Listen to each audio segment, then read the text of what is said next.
Hi, happy Thursday. Welcome, everyone. I'm so happy that you're tuning in and joining us for our Northwest Cider virtual happy hour. I'm Jana with the Northwest Cider Association. We're learning how to be close together while we're socially distant, how to stay connected, how to get a chance to have a little fun, raise a glass, and get to know the people, place, and passion that really makes Northwest Cider so special and so dynamic. Today, I'm so excited that we get to chat with Louisa. She's in Boise. She's at Meriwether Cider.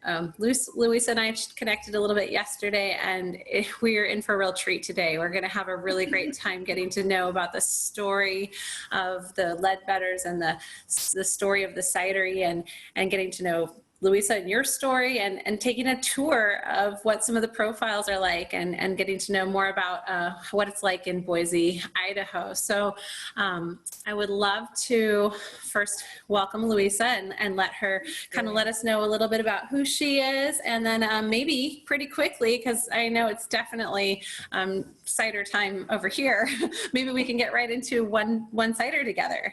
Would you mind introducing yourself and getting us drinking?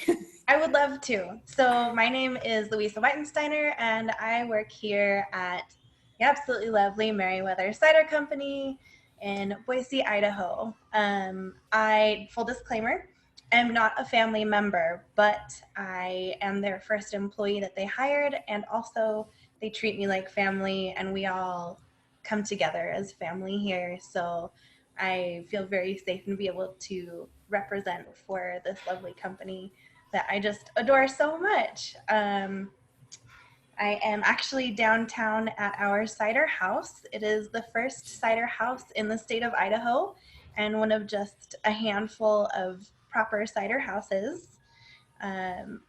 This here is smack dab in the middle of downtown Boise, and we have this absolutely great location. It's a gorgeous corner spot, and if you don't mind, I'm actually gonna turn you around so you can see one of our favorite features of the cider house. So up here, we have this gorgeous beam that you can see right behind me.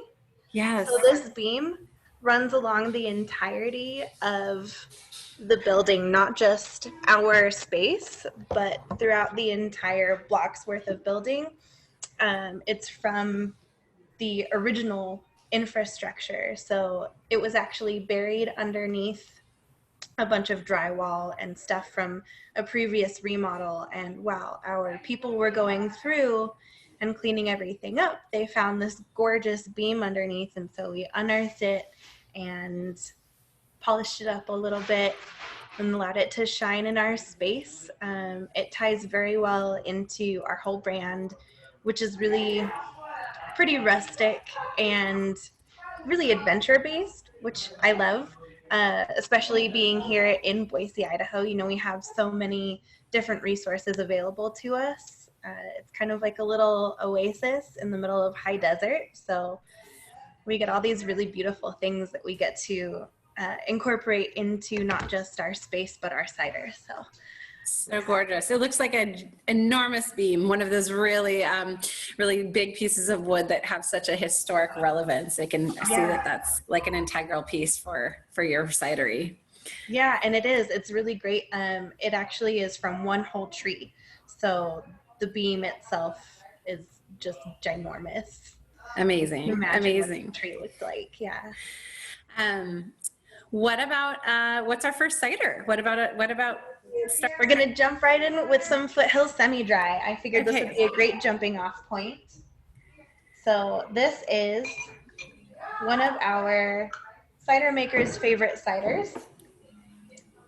So what I really, really love about this is the clarity.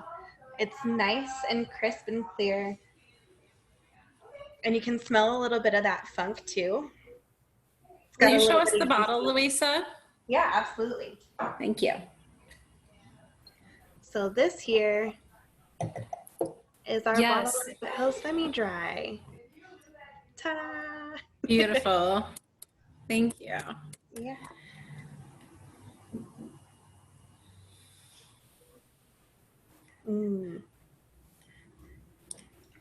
So what I really love about this is the effervescence. It's got a really nice bubble to it, and they're nice fine bubbles as well. In our semi-dries, we like to use a champagne yeast. Okay.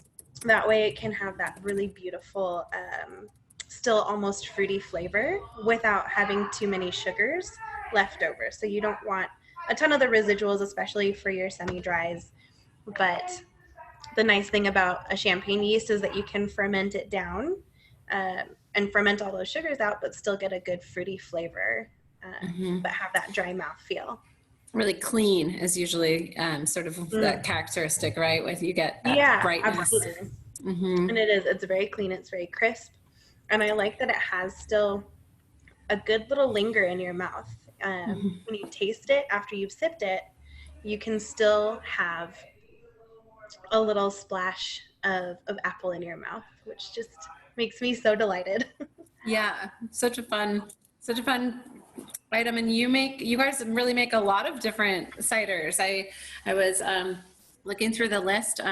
It seems like you're experimenting. They're making some of the really classic things like you would expect, you know, that beautiful crisp apple, but also you're experimenting with lots of different flavor profiles. Yes. So we actually have our 5 staples are going to be the Foothills Semi-Dry, Strong Arm Semi-Sweet. We have a blackberry cider, Blackberry Boom, and we have ginger root, which has fresh hand-juiced ginger. It is a labor of love. Wow. For sure. Many a production day I have spent peeling and juicing ginger to go into that, as well as everybody, because we all take part in the production. And then we also have the Hop Shot, which is going to be our second cider that we'll taste later. Great. So those are the 5 that we start with just about any time we're suggesting like a flight. That's a really good way to get going. Yay, I love that you love the ginger root. I do too. Yeah. So those are like our real good staples, you know, a little bit of everything, semi-dry, semi-sweet, and then we have that botanical, and we have a fruit cider as well, and a spice cider. So all kinds of things. And then we go off of that and do some really beautiful different series. So we've got a barrel-aged series too. It's one of those. That's fantastic. You were telling me that you were the first employee there. How did this come to be? And can I ask? I hear like there's a little bit of like banter. Like, you guys are open, right? Is that? Yes. We are open, but we're only open for to go. So sure. Both locations, we aren't allowing anybody into the space. Okay. But you can order ahead of time for a curbside pickup, or you can walk up to the door. We actually have a lovely little garage door that leads to our patio. Okay. Where we can walk up and we'll take orders and do growler fills, extra sanitized. We make sure to have everything as clean as possible.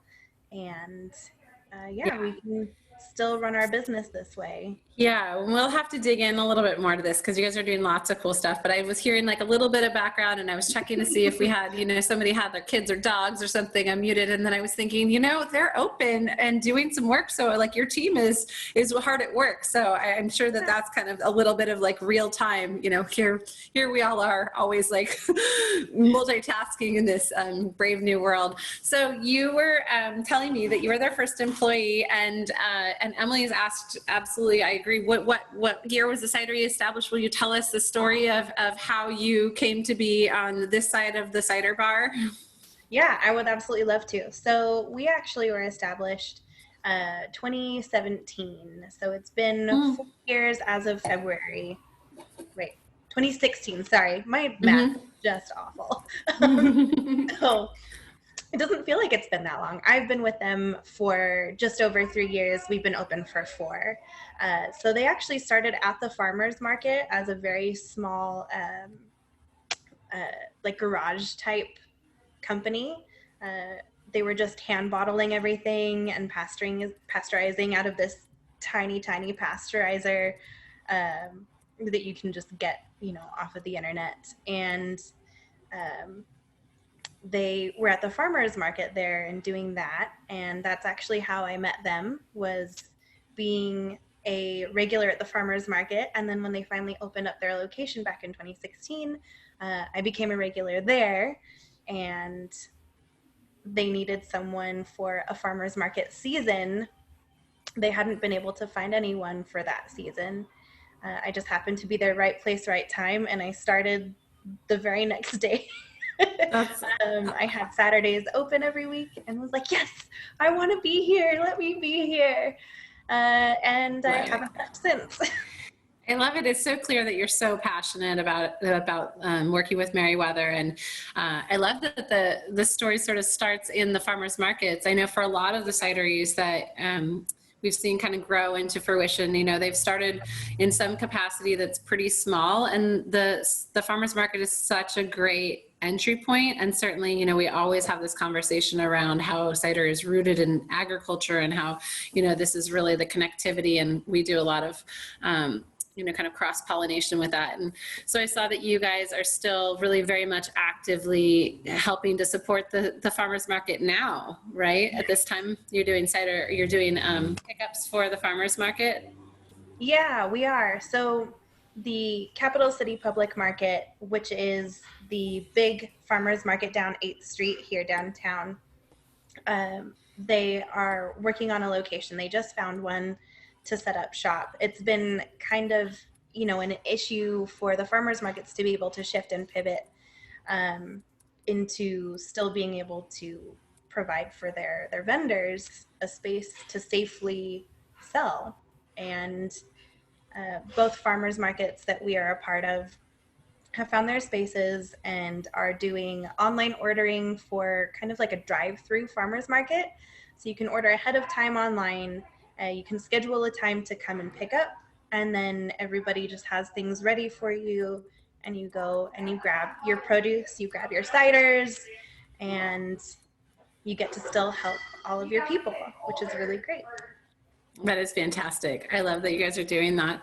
And so from the humble beginnings, the farmers markets showing up there, the story that I love to delve into a little bit more is about how, you know, the four folks at this crossroads in their life, you know, came to cider. Can you tell us, will you paint us a little bit of a picture about who the Leadbetter family really are, Gig and Ann and Kate and Molly? Yes, absolutely. So this incredible family, it is parents and two daughters. Gig and Ann are the parents, and Kate and Molly are the two daughters. They have all at one point in time been a member of Wildland Firefighting Service. That is very integral into really the entire feel of the company. It's very adventure based. One of our slogans is "Two adventures big and small." Two adventures big and small. I love it. Yeah. And we utilize a lot of those same things as decoration. So like we have cross cuts hanging in the back, and then we've got axes, hatchets, and that also ties into our logo. So there's the lead hammer, which is in the middle right here. And that ties into their name, Leadbetter. So back in London when they were, or, you know, in the UK when they were putting together names, and, you know, a lot of people were named after their trades, and these people were lead beaters, which then turned into Leadbetter. And that's how we tied in their name there. And then also they are related to Meriwether Lewis, that's Meriwether Cider, distantly on Ann's side of the family. And so the hatchet and the peace pipe here actually tie into the tokens and emblems that Meriwether Lewis would trade with the Native Americans while he was out and about on his own adventures. And Meriwether Lewis is also the first adventurer, the first traveler to officially come through and across the Continental Divide and into Idaho. So that is also another really fun tying in piece of, you know, Idaho with that side of the family. They have been adventurers all their lives, and you can really see it both in tasting profiles as well as just the complete environment that is provided for everybody. It's really adventurous and really innovative. It's so fun. You can tell when people's passions kind of come through into what they're doing. So yeah, the story is so great. I agree, Val and Chris. I love they were firefighters, nomads, adventurers, college professors, and then I love the imagery that like how they, here is this family. These parents are college professors. The two daughters were firefighters, correct? Right? Yes. Yeah. So they actually all were. They all were. Okay. Yeah. Okay. Thanks for, yeah. And then to kind of have that moment where you're at a crossroads, I think that that's sort of special and unique because, so often people are sort of on their journey for their own career path. And, there, I think historically has been a lot more instances where people would, as a family take on a business, and certainly there's plenty of family businesses, but the kind of beauty of getting to plunge into something collectively, as adults and sort of say, oh, it's cider, that seems so fun. And I loved the idea that the idea of the cidery caught on like fire. And it did. It was like, that was just, so well put, so apt. Yeah. And Gig had already been a home brewer, had been brewing beer and wine and cider for years. I was asking him just the other day about how long he had been doing that specifically, and he actually told me it was from his college days. So he's been doing it for a long, long time. And Kate got into cider making as well as a home brewer or a home cider maker, and they all just they went on a trip to Australia actually. So that's another little bit of their story, is they had gone on a little jaunt down there, and they had seen how cider was really, really catching fire again. And that was, something that they saw, and they were all at this point in their lives too, where they were ready for something new. And they had this beautiful and collective desire to create something and to make something, not just be a part of it, but to be the cause of it. And they came back, and now here we are. Yeah. Yotes for life, right? Yes. So for those of us outside of the Boise area, will you unpack that just a little bit for us? Yeah. So both of the daughters, Kate and Molly, had actually gone to C of I, and that was the reason that everybody settled here in Boise specifically. They loved it here. Will you tell people what that stands for? Sorry, just in case. Oh, yes. Yeah. C of I is College of Idaho. Okay, perfect. So that is where they had gone to school, and they had seen that this place here, that this community is so tight-knit. It's really supportive of local businesses. It's very unique in that, everybody really, really wants to support one another. And that was something that they were kind of surprised by, because it ended up being really collaborative here and not at all competitive, which is so great. Something that we get to continue as part of Meriwether legacy. So they did that. They went to school, College of Idaho, and Gig and Ann came to visit. They loved it. The girls decided to stay, and Gig and Ann decided to stay with them. And is Yotes, is that like an internal, what is Yotes? The coyotes. I got it. I got it. Thank you. Thanks, Suzanne. Suzanne is giving you a prompt here. She said, be sure that you talk about the neighborhood series collaboration, a great example of Leadbetter interest in creativity and collaboration, and the night with the tinctures and mix your own cider flavor table. And there's a smiley face. So I think you're going to have to share a little bit about that if you're willing. Yeah, absolutely. So it's actually something that I really wanted to talk about. That is one of the things that we as a team are most proud of, but definitely is Kate's brainchild and passion project, is the neighborhood series. So this is a beautiful series where we have a special growler. I wish I had brought the growler with me. And it's, you get the growler, and you get your first fill for free, and then you're a member of this growler crew for life. And it's a beautiful collaborative effort. So what we do for the neighborhood series is we talked to other local producers. We've worked with Coiled. They are a local winery, and we have done a dry Riesling dry cider blend with them that was just phenomenal. Wow. And what we have on right now is actually a collaboration with City Peanut Shop. They're great friends, personally as well as business-wise. We collaborate with them quite a lot. And they, oh yes, Suzanne does, as well as Corey and Stacia. They have the growler. Yeah, I thought you right. Suzanne, can I find you for a minute? Will you show it to us? Okay, here she is. Hang on. Suzanne, I'm going to pin you so that we can, here, let's unmute you. Okay. All right. Okay. Okay, there you are. Hi. Right. Hi, Louisa. Hello. This is the specialty one. I don't know if you can see it very well because it's clear. It says, neighborhood series on the bottom. And these have been divine. What a beautiful glass. What is the size of that? It's a 750 ml. Okay. It is 750. Yeah. Okay. Yeah. It's very cool.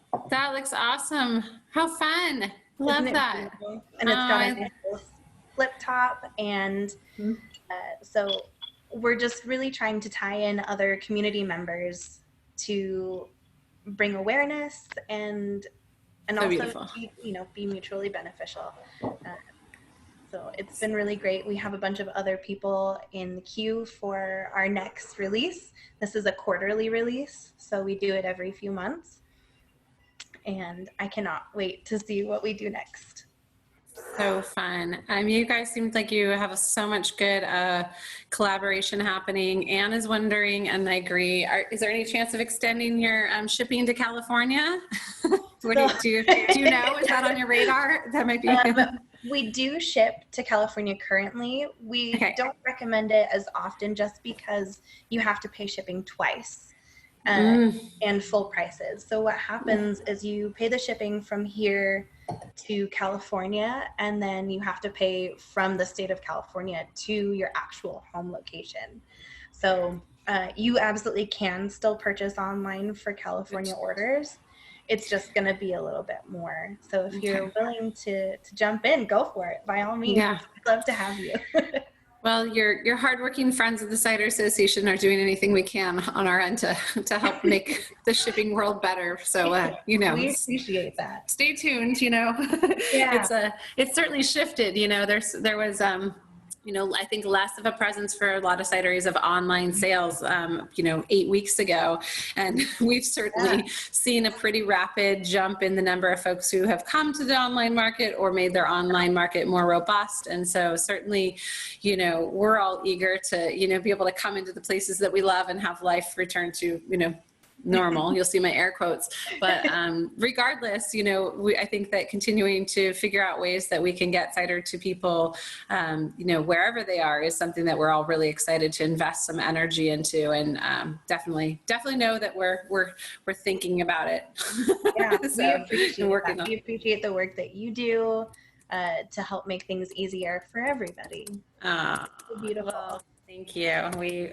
We're very, very glad that we get a chance to connect with people this way. It's really awesome. I wanted to ask you, you were shared with us a little bit about the logo. You've told us a little bit about the story. I know you have 2 locations, and I was wondering if you could kind of, draw a little bit of a picture in the minds for those of us who are not in Boise, and maybe people either haven't been there or, just kind of like where are your 2 locations? And then I feel like what I've seen from the presence is that you're really connected to the community in your neighborhoods and in your area. Definitely that's what we're seeing through the special projects. Will you paint a little bit of a picture for us of what it's like in that area, in your neighborhoods? Yeah, so our cidery production facility and our original tap room are in Garden City, and Garden City is this teeny tiny little city in the middle of Boise. So Boise is kind of built around Garden City, which is kind of cool. So if you imagine a donut, Garden City would be the whole. Love that. And it's really cool. So there are many cities that are actually connected by the Greenbelt, and that's one way that we get a lot of people to and from both locations, because it's a really big kind of a recreational spot for pretty much all of the city, as well as a lot of tourism as well. The Greenbelt is one of those things that you just have to experience, and it goes through Garden City and it goes through Boise, and so you can actually take a bike trip to and from if you really, really wanted to. It's not too far. The Garden City location is smack dab in the middle of Garden City as well, so it's very, very centrally located. We're right on Chinden, which is the main street of Garden City. Garden City has always been more of an industrial kind of location, and then there are definitely some residential areas there, but it's getting this really big craft beverage boom right now that we're really, really lucky to be a part of. There are so many different breweries and wineries, and our cidery right there in Garden City, this tiny little city, and it's been a really beautiful thing to be a part of. It's like a revitalization of a city that hadn't gotten much attention, and now it's getting all this love, and it's such a beautiful thing to see. We do a couple of events. We have our location in Garden City as a part of a small strip mall kind of a thing, and there is Frenchman's Gulch Wine Room. Then there's ourselves and Barbarian Brewing and Potter Wines, all in the same strip mall. So we have done this thing called a strip mall crawl, where you go to each of our places and you get a little punch card after you grab a drink, and at the end you get like a novelty glass, or you get entered into a drawing. There's also a really big Prohibition Repeal Day party that we are a part of in Garden City, and it's actually now been sponsored by the city for the first time this last year, which was crazy. There are shuttles that go all the way through the entire tour, and you can stop along the way and grab your special releases, and it's just a blast. I love that. And it's great when you see that your city has decided to support something that you created, right? Like you initiated it, and now it's something that has enough momentum to get city backing. Yeah. I'm gonna catch Anne's question. She's saying the California isn't showing up on the list online. I just took a peek too, Anne, and I didn't see it either, but I can pull emails from here, so I can always follow up with you on email too, and make sure that we connect you with, I think Molly's been kind of, at least she's been the point person for me. So we'll make sure that we do follow up on that for sure. Absolutely. I think we probably should drink another cider. I think so too. I think it's time. Yeah. Okay. So I'm really good at prompting for more ciders, right? There's nothing wrong with that. Don't worry. I'm gonna end Morgan. Okay. Yeah, you got it, Morgan. Thank you. Yeah. Feel free to toss your name into the chat here if you want me to directly make a connection and follow up for California. Thank you. Yeah, thanks so much, Morgan. Thanks, you guys. We're figuring it all out as we go every day, huh? Okay. So what are we drinking next, Louisa? Right. So we're gonna drink our hop shot next. This one I gotta finish with my glass. Another one of our really big proud moments. So our cider maker, Gig, head cider maker.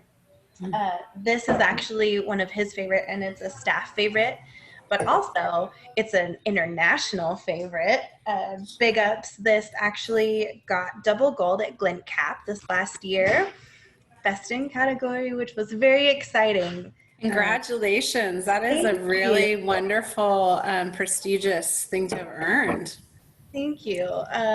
It's a really beautiful thing to walk into the tap room, because we have a shelf with our ciders on display behind the tap room bar, and it's got our medals hanging off of those. So this here is my personal favorite, as well as many others. The best descriptor that I like to use for this is it's like sunshine in a glass. It's great zone. You can drink it anytime, so you don't have to pair it with food. It's really, really wonderful to just sit and sip. But it's got a beautiful floral nose, and it has a really great, bright, citrusy, sunshiny flavor that just makes my heart so happy. So I love your description. So beautiful. Thank you. It gets me every time. I love that one. I'm such a huge fan of hop ciders too. I think they're really kind of one of the undersung heroes of the cider category. Yeah, absolutely. And I really, really love the way that, you know, our process ends up making this really crisp and clean and fresh cider, because a lot of hop ciders, and I love those ones too, but sometimes here what we find in our community specifically is that people are a little daunted by the thought of hops, and this doesn't have, you know, that bitterness. Since we steep the hops as opposed to brewing them in, you don't get that release of the oils that give you that real bitter flavor. So you get that really clean, really fresh hoppy flavor. Yeah, absolutely. That's such a great distinction. You know, I worked in beer for a long time, and then people would, you know, working in cider, people would sort of say, well, I'm not a beer person, I won't like this. And I said, no, you're getting all of the finishing notes. It's like the aromatics off of a beautiful IPA. You get this, as you said perfectly, the citrus, the floral notes, you get all the really beautiful bouquet of the finishing profile, but you're never getting the bitterness compounds because you're not actually, you know, brewing, you're not releasing those. So that's such a great way to say it. And it's really, I think, a really fantastic pairing because you get such clean, bright, fresh notes from apple. And then hops are just, they're a bouquet of aromatics. You know, they have so much to lend. We have to backtrack. We have a few different things here. Some hop ciders are awesome. I totally agree. We need to know which hop varieties are in the cider. Can you tell us that? We used two. It took us a little while, about a year or so of production to really hone this particular formula. So we used Cascades and Citras. And that's where you get that really bright, light, citrusy flavor. And I think that's what makes it magic. We've used Mosaics before, we've used Galaxy, and they're wonderful. But the two of these together, the Cascade and the Citra hops, just makes for a beautiful, beautiful cider. I'm a little biased. I don't know if you can tell. And those are great varietals, and they're very like regionally kind of rooted too. I think, you know, they very much kind of characterize profiles that feel very associated with Northwest. So those are great varietals. It's a win all around. And then let's talk bottles. So this was a great question. People are kind of noticing we've got clear bottles, we've got dark bottles. Do you have a sense of why the selection of clear bottle versus dark bottle? So all right. The Hop Shot is the only bottle that we use that's a brown bottle, and this is because of the hops themselves. So if you do hops or hop ciders in a clear bottle, it can get skunky.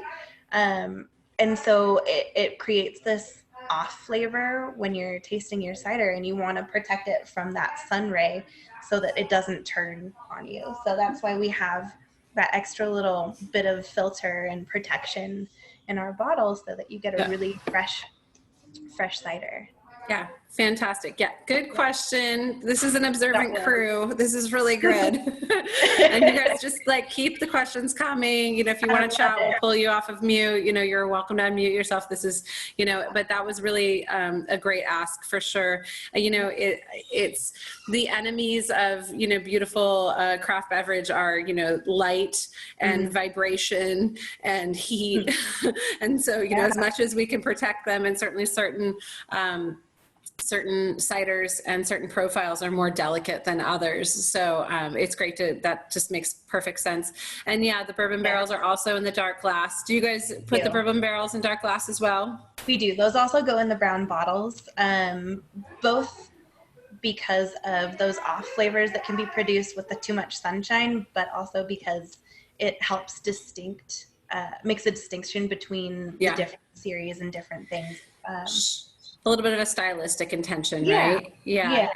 I've sat at the table for many decisions about what glass to use, and sometimes it's very much like, this is a preserving element. Sometimes it's like, well, this glass is so pretty, like this, or this package is, it just does it, because it's really interesting, because of course the different ciders have different personalities, right? Like they have different profiles, and it can communicate a lot, in terms of the selection of that, and it can communicate a lot in terms of the selection of their glassware, both, within the different product line, and then, within the sort of, personality of the cidery and how that kind of gets conveyed. We see that coming through, like in the logo, we see that coming through, obviously in the decor around the location, but when we get your bottle, it's telling us a story, just from that touch point right there, right? So. Yeah, absolutely. And we chose these specific bottles. I actually really love these 500 mils. They're not really, too much less than the 22s that we had started out with. But we found that the neck was so much longer that people were intimidated to buy them. And so it actually made this more accessible. It's only a couple of ounces less, but it has a really great style to it. It's very, it's pretty cute actually. Like it's got that cute little neck, little fluted, a stubby little neck. So you're not, you're getting all your product, but you're not getting extra glass.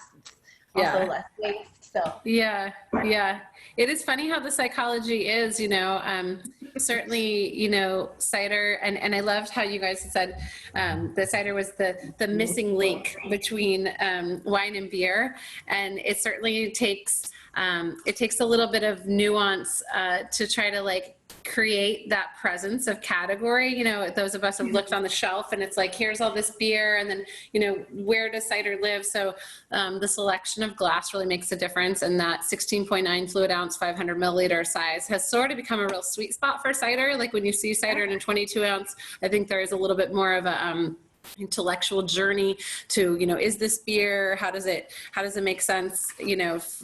In terms of how I'll serve it, will it be a single serve? Will it be? So it is kind of cool to see that, that 500 milliliter has some resonance. Okay, here we go. We've got, hey, Sean, thanks for joining in. Okay, he's here. He joined a little late. Want to hear about the fruit that you're using, some of the ciders that are made from heirloom apples, or if not, where's the fruit coming from? Is there a blend or apple varietal that your cider maker likes to use? Sorry, just let me scroll down. Yep, story behind the fruit. Yeah, can we talk fruit for sure? Hi, Sean, glad you're here. Thanks for joining us. I know you guys use Northwest fruit, but I'll let you kind of speak more. Perfect, thank you. So we do. We use regional fruit. We get our fruit sourced from Idaho, Oregon, and Washington. It's like that sweet spot. We also do get some specialty fruits. We'll do a heritage crabapple, and it's beautiful. That's another one of my favorite special batches that we do. And that heritage crabapple, we get the Dolgo crab from this wonderful guy. I think his name is Rael, and he's in Montana. He's a portable presser, and so he goes out to the orchards themselves. He takes our order. He goes, hand picks everything, and then hand presses it on orchard, and then we get the tote from him, which is so cool. We also get our apples really fresh, that juice, because you cannot beat a proper fresh pressed juice. So we get it within about 24 hours of ordering. We can order by pH, which is really great. That helps us, really determine how our batch is going to go. We do use a blend for all of our ciders that are the more standard ciders. We've got, I believe it's Red Delicious, Golden Delicious, Fuji, Gala, and Granny Smith. So that is the standard blend that we use.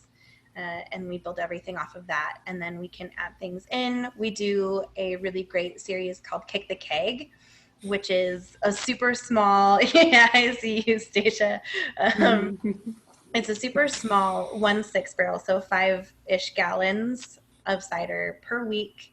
And we can really utilize those juices that we can't get in, the proper amounts, the volumes that we'd really like to have them in, to do a bigger release. We can do them in that small Kick the Keg release, We've done a Perry with donated pears before. Don't you worry, I'm coming to Community Crush. I see you. Yeah, they just got to kick the cake from us. This was our most recent one.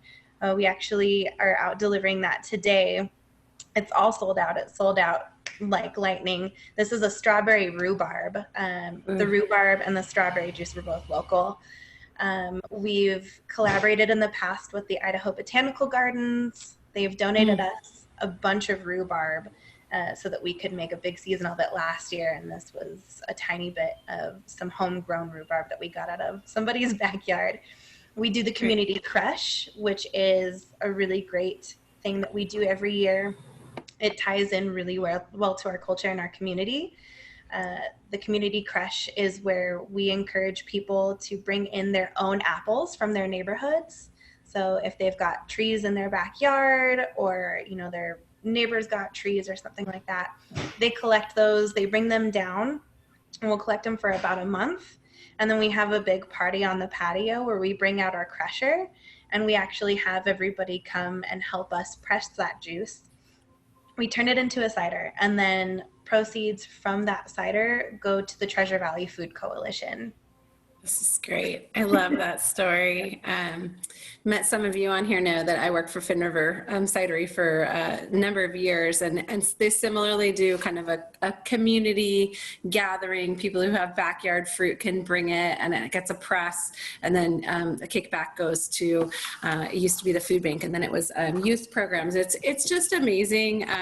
My husband works in the hop world, or the beer world, but they do similarly, like backyard hops, right? Like everybody has, usually has too many. It's so industrious, and it's so fantastic to not only bring people together and, do things that feel good and have a good resonance, but really to look at kind of, sometimes resources that get wasted. A lot of people do have fruit that doesn't go to use. And definitely, there's certainly trees that are not your really favorite varietal that, maybe we're already on the property, or people have, kind of abandoned orchards and all of that. It may not be perfect, culinary fruit that you want to eat an apple of, but you could press it out into gorgeous cider, right? Yeah, this last year's batch was my favorite. It's so fun because they're always different, and you get a nice diversity. And Val had mentioned here that they were interested to hear that you were using more of traditional culinary versus cider apples, and I'll let you speak to that, but I definitely have some thoughts on that too. Is there anything that you want to say about using culinary apples sort of more than cider fruit, like traditional cider fruit? Yeah, so I was actually just speaking with Gig about this the other day. We would really, really love to start being able to do more cider specific apples. Mm-hmm. The issue right now is just that there aren't enough available, so they cost more. And one of our things that we try to do is to make our cider accessible. So we like to keep it at a more affordable rate. And we do have, the bourbon barrel aged series is a bit more, and things that are a little more boutique. But we do want to be able to delve into that at some point. We just can't find the volume that we need at a price that is feasible at this point in time. But we're looking into it, and there are actually some beautiful guests of ours who have a little mini orchard, and they're growing cider specific apples, and have beautiful. Offered that up to us for when they can produce, which is really cool. And it gets us to tie our community back in.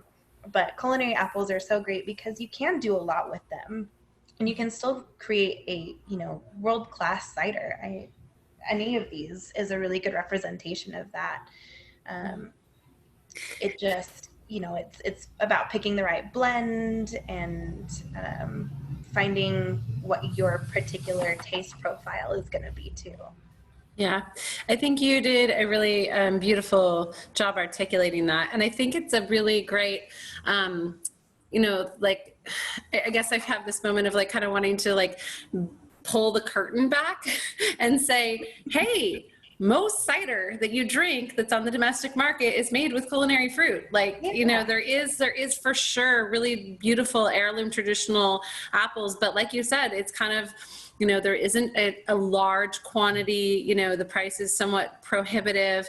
And, to be really frank, like not everybody's always seeking that, people aren't necessarily more and more, and the more that there's cider education, the more that there's, cider enthusiasts and people, getting deeper into that category, then I think we'll see more demand. And certainly, orchards are going to come online, but it takes time. It's definitely not like a quick turnover, and so it's something that, takes an investment, and there has to be some market demand. So it's really exciting. I know lots of people who are planting. I know lots of orchards that are coming up online. And so it's exciting to see that. And I think we'll see more and more, and we'll have more and more access to traditional cider fruit.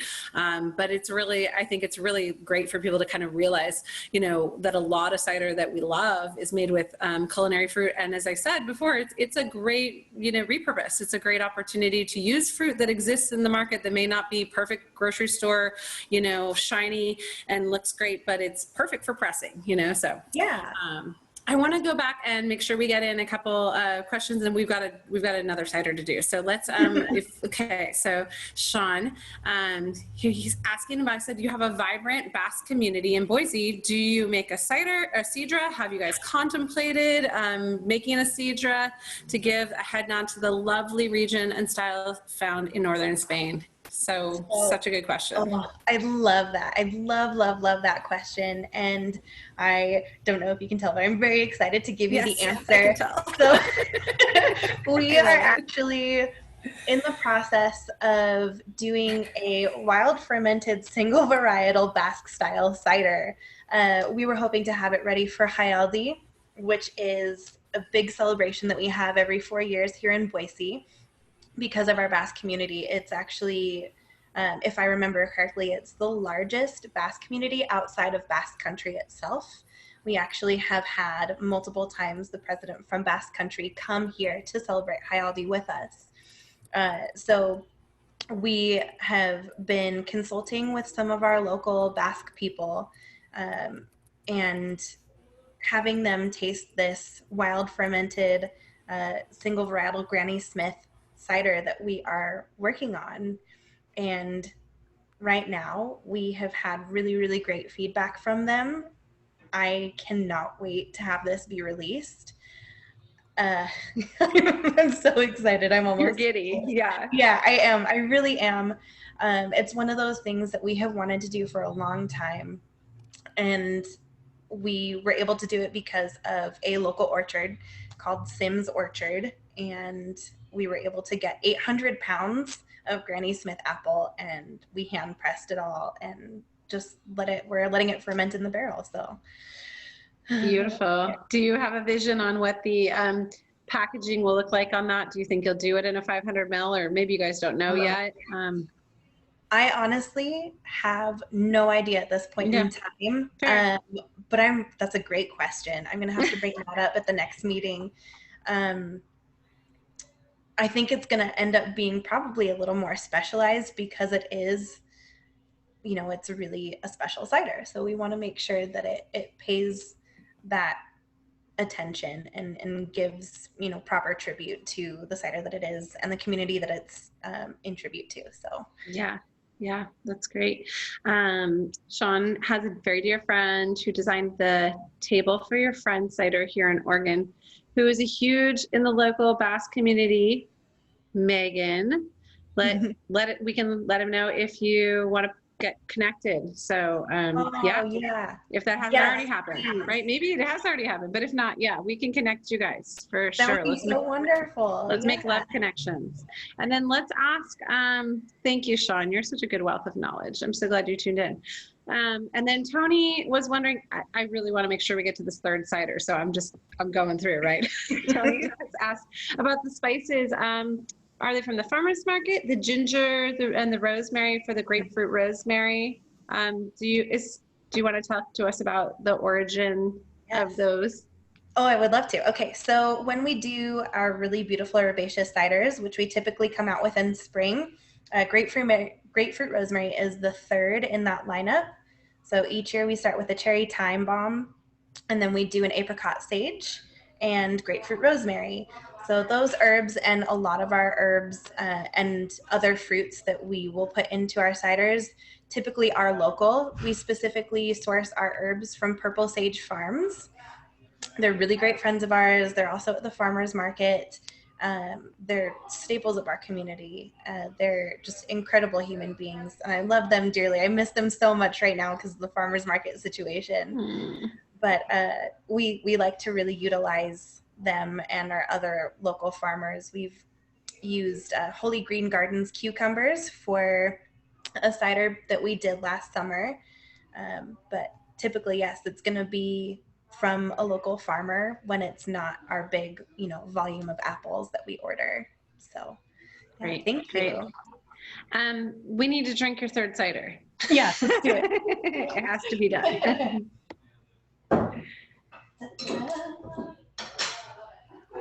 I'm really excited. I love this.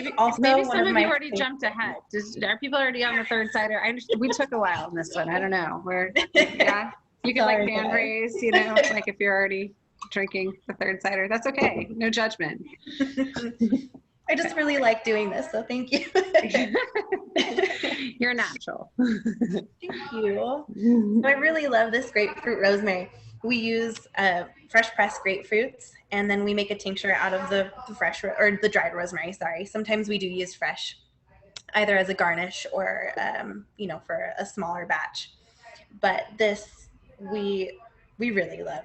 So you can actually still see, especially in the bottle, there are still some of the particulates from the grapefruit juice. You can't really see it with my glare here, but if you do have it, take a look at your bottles and see if you've gotten some of that extra little grapefruit in there.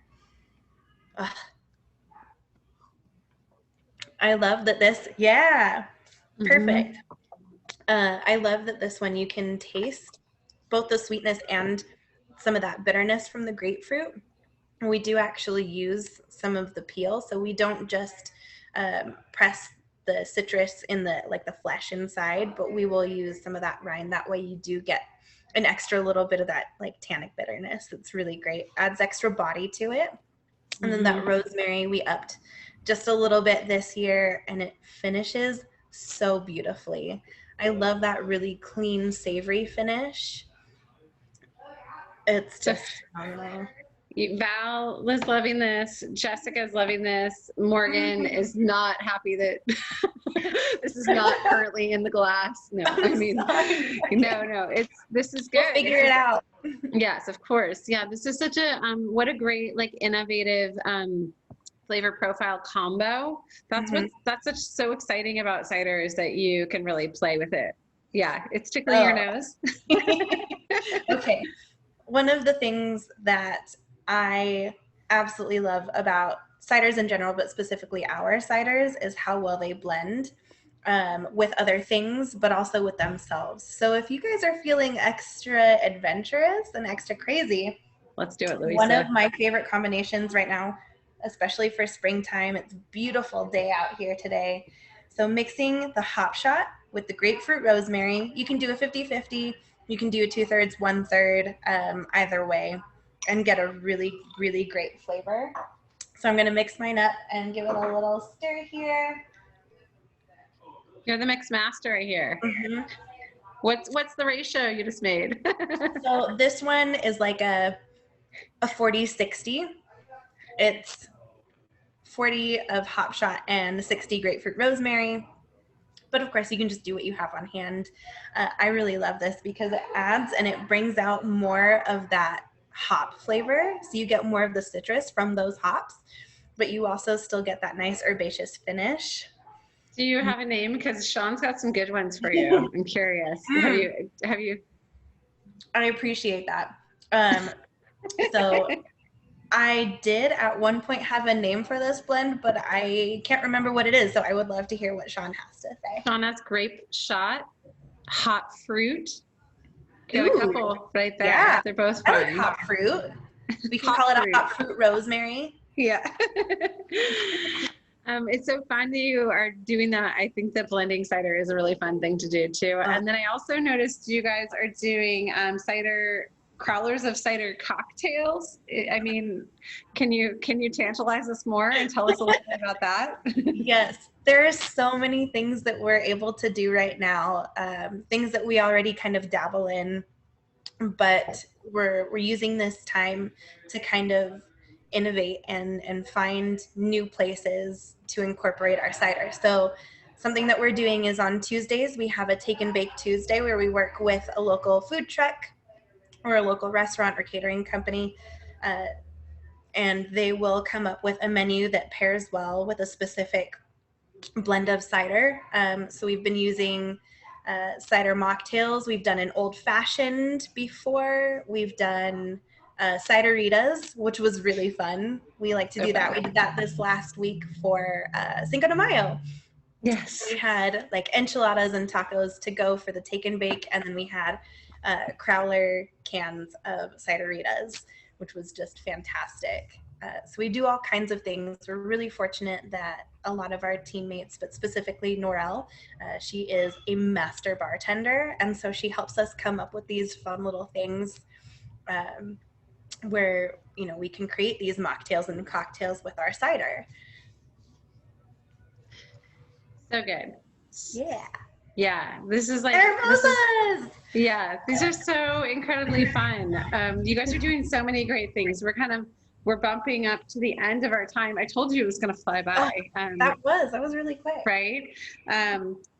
So we've been talking with Louisa at Meriwether in Boise, Idaho. It is so clear that you are so incredibly passionate about your work here. And it's so clear that the work that's happening is not just about making cider, but it's so much about making community, you know, between the farmers market pickups you guys are doing now, the support of local businesses, the innovation to really integrate, you know, outdoor adventure and create, you know, kind of a healthy, positive lifestyle. It's really clear that there's so much passion and energy, and you know, it's, as we said, every time we get on these calls during this little moment in time, it's a challenging time, but it's also a moment where, you know, it's great that we could take time out from our, you know, living rooms or tap rooms or basement or wherever you are and kind of come together virtually and get to take a little time to get to know each other and hear the stories, you know, get to know a little bit more about, you know, how people get started and what they're doing and what they're innovating. It sounds like you guys have some really cool projects coming down the pipeline. We really so appreciate that. And the folks who, I've got a note, Anne and Morgan, to follow up with you about California orderings. We'll definitely do that. Sean will connect Yes. folks so that we can do the community work so that we can get that amazing cidrus cider coming. And then I did want to just kind of quickly say that, you know, if you haven't already ordered, or if you want to order more cider, please check out Meriwether's site. I can post it in here again too. They're doing direct delivery for folks who are like within the 10-mile area. They're doing curbside. Those of you who live there, I'm sure already know that because you're probably there buying cider because you're smart. And then for folks outside of the area, you know, definitely order them. And, you know, back here in the thread, just a little ways, we are going to keep doing this work. We're going to keep meeting with people because we're still here at home. So next week we get to go to Montana. Yeah. Emily Green, I'm looking at you. I know you're excited. It's going to be super fantastic. We're meeting with Western. We've met with Blossom Barn. We met with Sea Cider. We met with Independent Cider. We went down to Jervis, Oregon and met with Baby Goats at Bauman's. We've been having a really fun adventure, even though it's a weird time and, you know, sometimes people are feeling up and down, but we're doing what we can to keep each other cheerful and to keep connection and to support the amazing cideries, the amazing makers who are innovating and working really hard right now to, you know, kind of figure out what it means to navigate. So definitely hope that if you're on the call, you can join us next week. We're going to go to visit Western in Missoula, Montana, and they do have a happy hour pack up on their online store, so you can select that. I also had to order a bunch of the hop cider because I'm really excited about that. I'm a hop cider fan. I'm full disclosure. And then after that, the week after that, we're going up to the Olympic Peninsula of Washington to go visit with Thin River Cider, my alma mater. So it's gonna, and we've got a whole bunch of programming all the way out through June. So you can definitely check the Northwest Cider site. Northwest Cider Association is hard at work behind the scenes trying to make sure we support our cideries and support our cider fans because we love you. And so please, keep tuning in. Please join us. Please spread the word. This is obviously free, so anybody can hop on. We're just hoping that folks will, order whatever cider they can or pick it up from their local stores. We're really just hoping to, keep all the people we love, keep doing what they do best. So, yes, thank you, Scott. Yeah, thank you, Anna. Yes, you guys are amazing. Louisa, you did so great. Thank you so much for being our fearless cider guide. You did such a wonderful job touring us through. You guys are awesome. We'll upload this. I'll stop recording so we don't have to have any more of this banter. And then we'll upload it onto our Northwest Cider YouTube channel. Yeah, we've got one, and all of our shows that we've done so far are there. And then we're going to continue to support Cider Weeks regionally, so we'll be coming at you live virtually in a whole bunch of different ways there too. Yes. Thank you, everybody.